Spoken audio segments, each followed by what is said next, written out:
Hello friends, in this video I would like to share with you some journaling tips that will help you build your own inner citadel, your own inner fortress, a place of refuge where you can retreat to anytime you need. Your mind can resemble either a fortress or a prison, and the difference between it being a fortress or a prison lies not in its architecture, but in what you choose to store there. In modern day, we think that we can escape our problems, we can escape reality.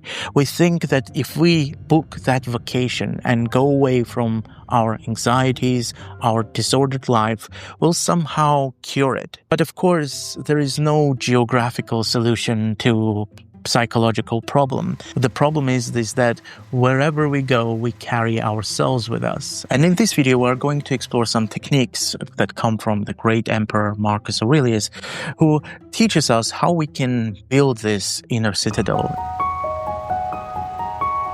Men seek retreats for themselves in the country, by the sea, in the hills. And you yourself are particularly prone to this yearning, but all this is quite unphilosophic. When Marcus Aurelius says you, he means himself. And we can see instantly a psychological tip that he offers us in this short sentence. He confesses. He says, you have the same temptation. He doesn't say people have the temptation to travel and escape themselves. He says, you have it. He calls it unphilosophic, this desire, temptation, unphilosophic, not because they are pleasant, but because they are pointless. You cannot escape yourself. There is a better way of doing this. I would like also to bring an example from my own life. I often thought that if I travel, I will be able to escape my anxieties. But I realized that as I unpacked the suitcase in the hotel room, I still dwelt on the problems that I tried to leave. You carry your demons with you. Geography cannot cure what travels with you. You cannot escape your demons by boarding a plane. In the next sentence, Marcus Aurelius continues. He says, no retreat offers someone more quiet and relaxation than that into his own mind, especially if he can dip into thoughts there which put him at immediate and complete ease. It is easy to say, retreat into your own mind, but what if your mind is ill? What if your mind is uncomfortable, is full of anxieties?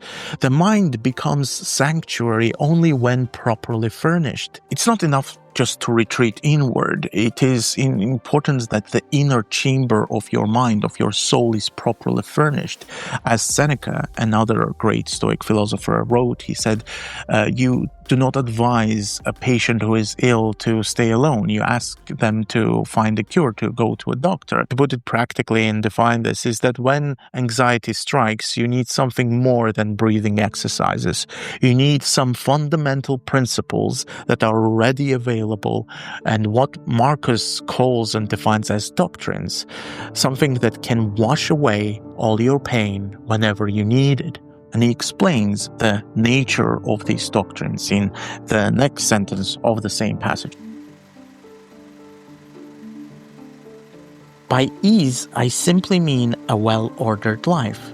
The doctrine you will visit there should be few and fundamental, sufficient at one meeting to wash away all your pain. This is incredibly interesting because Marcus essentially says a single fundamental principle that you carry with you will have more power in calming you than 100 or 1,000 books on philosophy. The few and fundamental doctrines that Marcus Aurelius tells us to have aren't feel-good mantras, but core principles that Marcus repeatedly drills throughout his meditations.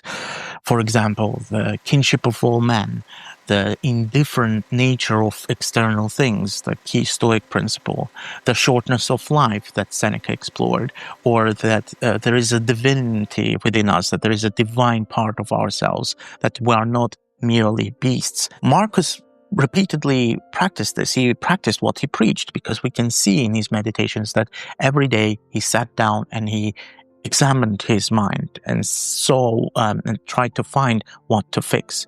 So he asks to himself questions such as, to what use I am putting my soul?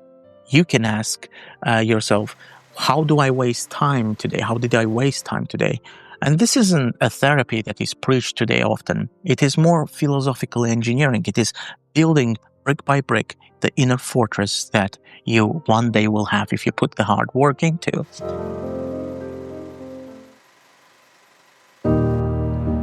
So let's synthesize those three kind of elements together and see how these three core principles work together and how you can practically apply to your life. First, Marcus Aurelius exposes the futility of external escape, whether it is by travel or watching TV shows in order to forget your life or anything of a similar sort. Then he identifies that the mind is the true refuge, but only when it is properly equipped with fundamental principles. So you cannot escape into a TV show. You cannot escape by traveling. The only place you can escape is your own mind. And finally, what he specifies is that the equipment is fundamental truths that you rehearse so much that they become your second nature. Emperor's retreat, the emperor of the greatest empire in the world, it wasn't a vacation which he could easily take, but a fortress that he built within himself. So how can we apply this practically? First, identify three core principles that you believe in. My is, as I mentioned, is that don't suffer more in imagination than you do in reality. This is my core principle that I follow each time I feel anxious. Write those three principles down, because you're going to refine and then test them in real life and see if they work.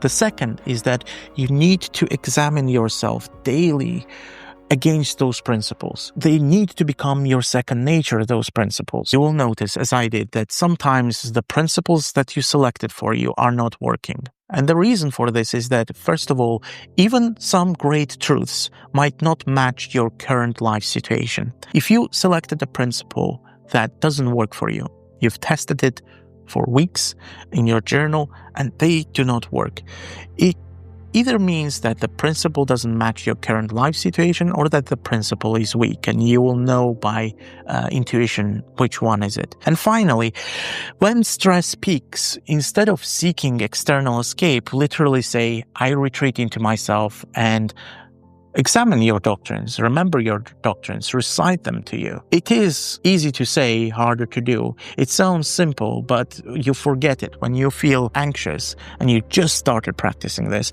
you realize that it's not automatic. So you need to make it your second nature that you retreat there. Marcus Aurelius, he ruled an empire. And yet, if you think his greatest conquest was interior conquest, not external, in a world of infinite distractions, he mapped the geography that actually matters, the fortress of well-ordered mind. This is just an incredible book. That map remains as accurate today as when the emperor drew it by candlelight in his tent, imperial tent, on the Germanic frontier 2,000 years ago. Before you go, I would like to say that this is just a surface level. I wanted to explore as much as I can, but often videos turn 30 minutes long, 40 minutes long, and I don't want YouTube to become kind of a place of documentaries for myself. I would like to say that I've been keeping a journal for the past 15 years of my life, and only in the past 2 I found courage to share my experience online. I saw that many people would like to keep a journal but don't know where to start, and this is how my journey began. Yet it is still a very intimate process, and I would like to say that it is difficult to be honest to anonymous person, and this is what often happens online. For this reason, I created a Patreon page where we can discuss all of this in more honest way. I would like my Patreon to be a conversation with my best friend, because as I said, it is difficult to be honest with an anonymous person, but I would like to be honest with the person that I know. So if you would like to dive deep into Marcus Aurelius and what we just discussed, I would recommend you to go there. I have a new way of presenting this where you can download a PDF with 7-day practice that I've designed. I also have like a commentary to each line of this passage that will help you to dive deeper into your own soul. Each PDF also includes recommended reading, an exclusive audio podcast for Patreon members, and many things like this. And of course, there we can chat about journaling in a much more open, private, intimate way. I hope to find you there. I hope you enjoyed this video. Keep journaling, and I will see you in the next one.